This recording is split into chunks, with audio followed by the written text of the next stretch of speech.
Hello students, let us start with next chapter, ear. Ear is an organ of hearing.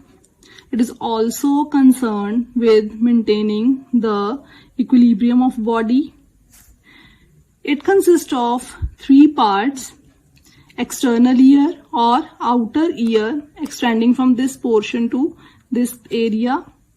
Then middle ear, it is in the form of a small cavity. Then internal ear or inner ear. First comes to external ear. External ear consists of auricle or pinna and external acoustic meatus or external auditory canal. Is separated from middle ear cavity by the presence of tympanic membrane or eardrum.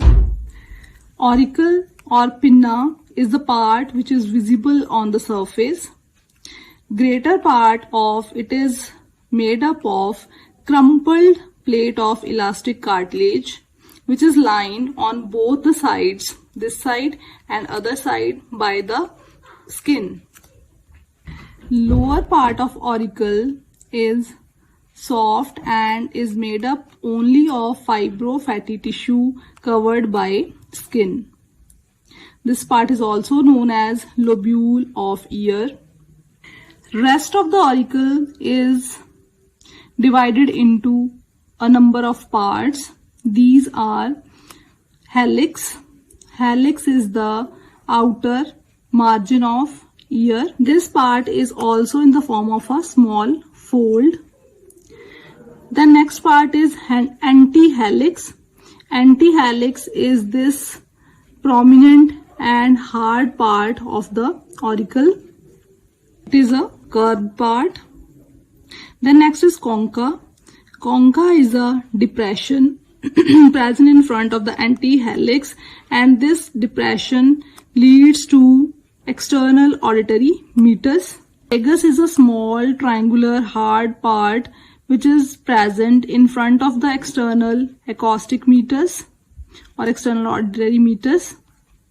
Another triangular fold which lies opposite to tragus is known as antitragus. So tragus and antitragus lies opposite to each other. Scaphoid fossa is a depression present between hallix and antihallix in the upper part of the pinna. This is scaphoid fossa. Apart from cartilage, a large number of muscles are also present within the pinna, and in case of human beings these muscles are vestigial. But in case of lower animals, the intrinsic muscles of pinna or ear, these are well developed and these are responsible for altering the shape of auricle. Auricle or ear, these attaches ear to the surrounding structures and these are responsible for moving the auricle as a whole. So in case of animals, pinna is a mobile structure, and in case of human beings, the muscles are very much reduced in size and pinna becomes immobile structure. Then comes to nerve supply of pinna. Upper 2/3 part of lateral surface. So lateral surface which is visible here, this is the lateral surface of external ear, and medial surface which is present or which is facing towards the head, that is medial surface. So lateral surface, it is supplied by upper 2/3 portion of it is supplied by auriculotemporal nerve, branches of auriculotemporal nerve, and auriculotemporal nerve itself is a branch of trigeminal nerve. Lower 1/3 portion is supplied by great auricular nerve, which is a branch arising from second and third cervical spinal nerve. Next comes to medial surface of the auricle. This is medial surface. So in this also, upper 2/3 portion it is supplied by lesser occipital nerve derived from second and third spinal nerve, cervical spinal nerve, and lower 1/3 portion is supplied by the great auricular nerve that is also arising from the same C2 and C3 nerves. And motor nerve, for all the auricular muscles, motor nerve supply is given by branches of the facial nerve. Blood supply to auricle is given by superficial temporal and posterior auricular arteries, which are the branches of external carotid artery. Lateral surface of this pinna, it is receiving its blood supply from branches of the superficial temporal artery, that is anterior auricular artery. And medial surface is receiving its blood supply from the posterior auricular artery. So this posterior auricular is shown in the form of dotted lines. So this is the artery present towards the medial surface of the auricle. So it is supplying the medial aspect of the auricle. Lymphatic drainage of lateral surface, it is done by pre-auricular group of lymph nodes present near to the external acoustic meatus. And lymphatic drainage of the medial surface, it is done by post-auricular lymph nodes present very near to the root of the ear or pinna. Then come to next part, external acoustic meatus. External acoustic meatus, also known as external acoustic canal or external auditory canal or meatus. It is extending from concha, which is a depression present in this area, to the tympanic membrane. And the function of this external acoustic meatus is to transmit sound waves from concha to the tympanic membrane. This meatus or canal is about 24 millimeters long. It is having two parts. Lateral 1/3 portion is made up of cartilage and it is about 8 millimeters long, and medial 2/3 portion is made up of bone and it is about 16 millimeters long. This canal is slightly curved and resembles to English letter S. So in the diagram, we are not able to see much curvatures of this S-shaped canal, but for understanding, we here make a rough S-shaped structure. So this canal is roughly S-shaped. Outer part of the canal, it is directed medially, forwards and upwards. Then middle part is directed medially but backwards. So outer part is directing forwards, middle part is directing backwards and upwards, but the inner part, it is directed medially, forwards and downwards or inferiorly. So it goes like this manner inferiorly as well. So for examinations, in order to visualize the internal of the ear, this tube or this canal, it is straightened by pulling the pinna upwards, backwards and laterally. So in this direction, upward, backward and laterally, pinna has to be pulled in order to straighten this canal to see the interior view of the ear. At the junction of external ear and middle ear, there is presence of tympanic membrane which is obliquely placed. So tympanic membrane, it is directed forwards, downwards and laterally. External acoustic meatus, it is having one roof. This is roof area, this is floor area, and anterior wall which is cut in this diagram and we can't see that, and this is the posterior wall which is visible to us. So due to obliquity of the tympanic membrane, anterior wall and floor, these are longer as compared to the roof and the posterior wall. This canal is having two ends, lateral end and medial end. So if we cut section across the canal at the lateral end, it is oval in shape, and here also it is oval in shape. So at the lateral end, its opening is oval shaped, and the greatest diameter of this oval is placed vertically. So it is placed vertically, oval is placed vertically, and the greatest diameter is vertical diameter, superior inferior diameter, as compared to antero posterior diameter of the oval. At the medial end also it is oval in shape, but the greatest diameter is placed antero posteriorly than vertically. So antero posteriorly it is more wider at the medial end, and vertical diameter is less. And the diameter of this external auditory meters, it is about 6 millimeters. So the greatest diameter is 6 millimeter. External acoustic meters is bony in its medial 2/3 portion, and bony part is narrower part, and it is lateral, in its lateral 1/3 portion it is cartilaginous, and cartilaginous part is more wider as compared to the bony part. The narrowest point of the external acoustic meters is known as isthmus, and it lies about 5 millimeters lateral to tympanic membrane. So tympanic membrane is this, and lateral about 5 millimeters lateral to it is the narrowest point of this meters, that is known as isthmus. So this area, we can say this is the isthmus area of the canal. Then next comes to cartilaginous part. Cartilaginous part of external acoustic meters, it is formed by a cartilage which is arranged in the form of English letter C,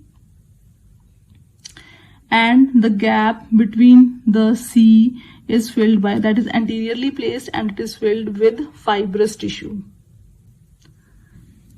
Cartilage is surrounded by perichondrium. Perichondrium means it is the part of deep fascia which is covering the cartilage, and then perichondrium, it is adherent to skin. Perichondrium is covered by a very thin lining of the skin, and it contains hair, sebaceous glands, ceruminous glands. Ceruminous glands are also known as wax glands. These secrete wax, and these are modified sweat glands. Bony part, medial 2/3 portion of external acoustic meters is made up of bone. Bony part of external acoustic meters is formed by tympanic plate in this area, antero-inferior area, and this tympanic plate is a part of temporal bone. And where this C is deficient, or the deficient area of the C, this is again filled by a bone that is a part of squamous part of the temporal bone. So this is squamous part of temporal bone. It is forming superior posterior part of the bony meatus. This bony meatus, it is lined by periosteum, and periosteum, which is part of deep fascia, and then again lined by this periosteum is lined by a thin layer of skin. So skin forms the innermost lining of this external acoustic meters. Blood supply of external acoustic meters. So here we can find out, this is the external auditory canal.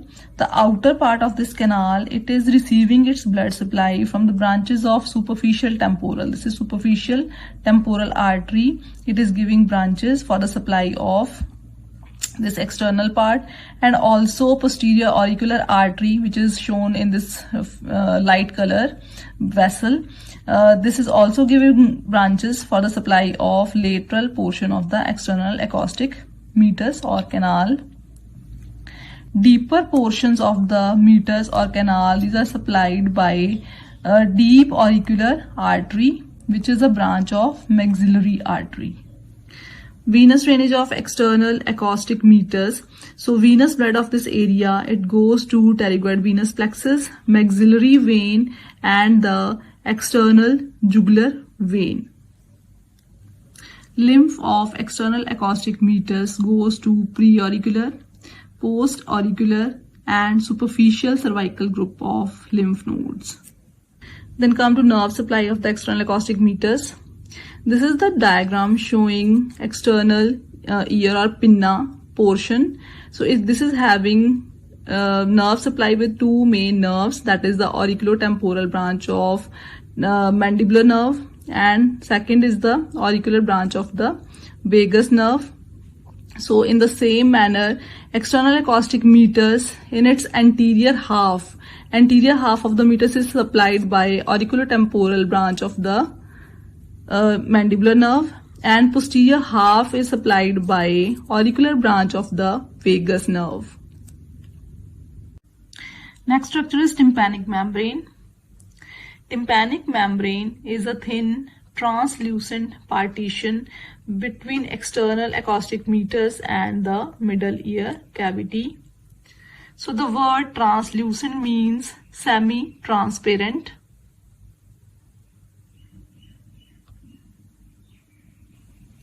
Structure of tympanic membrane. Tympanic membrane is oval in shape and it is approximately 0.1 millimeters in thickness, 8 to 10 millimeters in diameter, and has a mass weight of around 14 milligrams. It faces downwards, forwards and laterally and makes an angle of about 55 degree with the floor of the meters. So this is floor of meters. This is the axis which passes through this tympanic membrane. So both make an angle of about 55 degree. So it is obliquely placed at the junction of external ear and middle ear. Membrane is having one outer surface and inner surface. Outer surface which is facing towards the external acoustic meters, and inner surface which faces towards the middle ear cavity. Outer surface of it is concave and inner surface is convex. And outer surface it is lined by thin layer of the skin. Inner surface provide attachment to the handle of malleus bone. So here we can see three bones of the middle ear cavity: malleus, incus and stapes. So here in this diagram we can see this is inner surface of the tympanic membrane, outer surface, concave surface of the tympanic membrane, and this is malleus bone, and handle of malleus is attached to the inner surface of this tympanic membrane. The next bone is incus bone and then stapes bone. Malleus bone is having one long process attached to its upper part, head part, that is known as handle of it, and handle of the malleus extend up to the center of the this inner surface of the tympanic membrane. So the point of maximum convexity of the inner surface of this tympanic membrane is known as umbo, and up to that area the tip of the handle of the malleus bone, it reaches up to umbo, that is the maximum convex area of inner surface. So in this diagram also we can find out this is head of malleus, this is handle of the malleus, and tip of handle of malleus bone reaches almost up to the center of this tympanic inner surface of tympanic membrane, and this area is the area of maximum convexity of tympanic membrane known as umbo. The tympanic membrane is thickened at its circumference and lodged in the tympanic sulcus, which is present in temporal bone or tympanic plate part of the temporal bone. So in this diagram here we can see this is the tympanic part of temporal bone which is visible, and this tympanic membrane, it is attached to an incomplete ring of the this tympanic part of temporal bone, which is present at the junction of external acoustic canal and the middle ear cavity. So this is the in this manner tympanic membrane, it is fixed in the incomplete ring of bone. So tympanic sulcus is a ring-like groove which is present in this temporal bone. This ring extends only up to these areas and superiorly this sulcus is replaced by tympanic notch. So here there is presence of tympanic notch. From the anterior end and posterior end of the tympanic notch, there extends two small folds known as anterior malleolar fold and posterior malleolar fold towards the lateral process of the malleus bone. Between these two malleolar folds, small part of the tympanic membrane, it is loosely attached and it is known as pars flaccida, and rest of the part of this tympanic membrane, it is tense and it is known as pars tensa. Pars tensa portion of the tympanic membrane, it is kept stretched by the tensor tympani muscle, which is inserting over the handle of the malleus bone. So this muscle is tensor tympani muscle. It is the muscle of the middle ear cavity.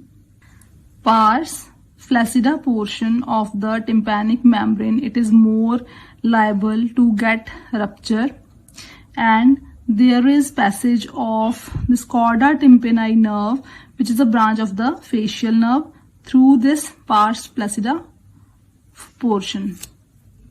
Structure of tympanic membrane. Tympanic membrane is also known as eardrum. It is composed of 3 layers of tissues. First layer, it is known as outer layer. It is facing towards the external acoustic meters.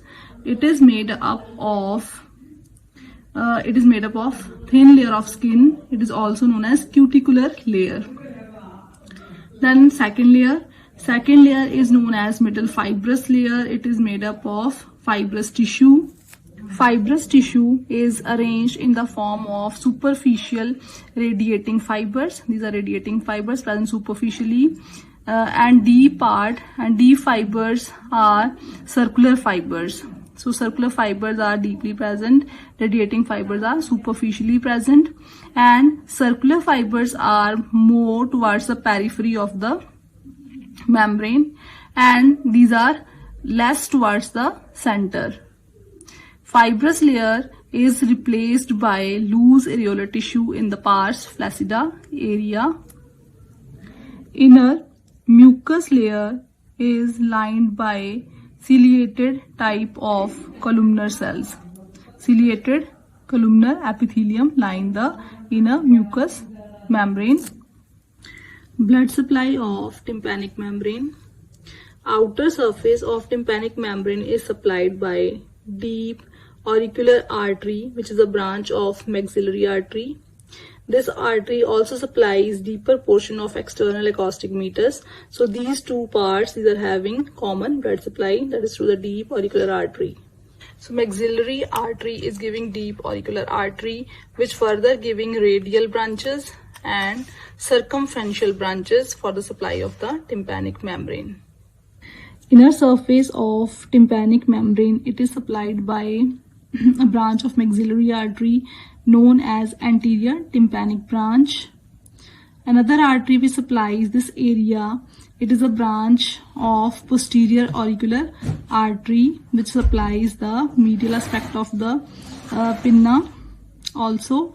So posterior auricular artery give one branch known as stylomastoid branch.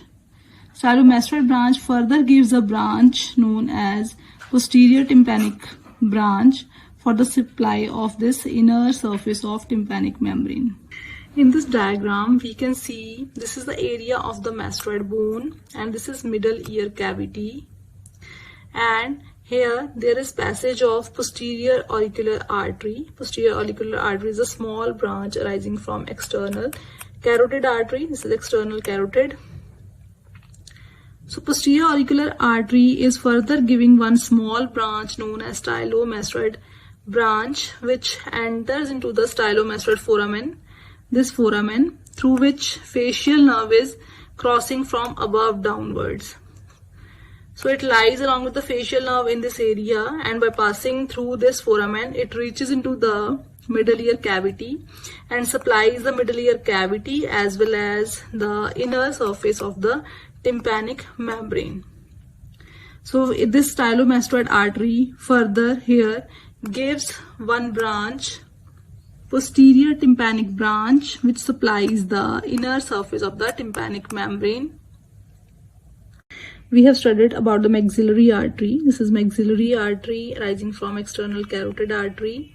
From first part of maxillary artery, this is a small vessel arising. This is anterior tympanic artery. After its origin, it ascends upwards and then reaches the pituotympanic fissure.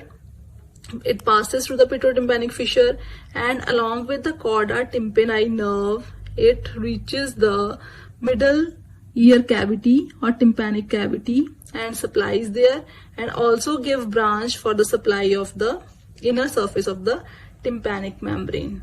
Venous blood from the outer surface of the tympanic membrane, it is drained by external jugular vein.